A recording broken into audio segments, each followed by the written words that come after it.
Moi, je vous connais bien quand même. Ah bon, moi aussi je vous connais. Non. Pape Diouf est mort et Marseille pleure. Car l'homme qui était devenu président de l'OM dans les années 2000 était arrivé sur le Vieux-Port à 19 ans, un peu perdu. Dans les années 70, c'est donc à Belzins qu'il a atterri et où il était retourné avec la Provence il y a quelques années.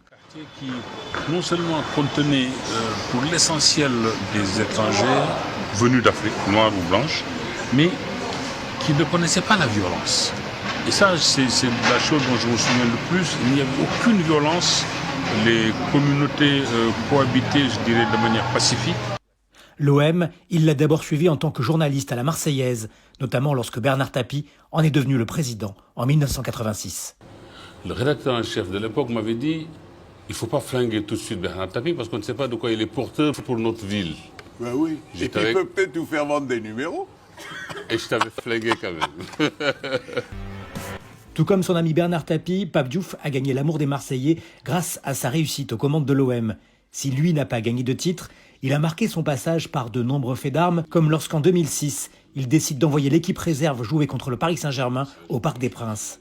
C'était la seule manière que nous, Marseillais, avions de faire la nique aux Parisiens. Nous n'avons plus aujourd'hui cette possibilité-là. Le seul élément qui nous restait et qui nous permettait... Qui nous reste encore. Qui nous reste encore, oui, d'une certaine manière. Ah, comment? Qui nous reste. Ils n'ont pas gagné encore. C'est vrai. C'est pas fait. Il y a 6 ans, il avait tenté la politique en se présentant aux élections municipales, tentant de porter une voix inédite.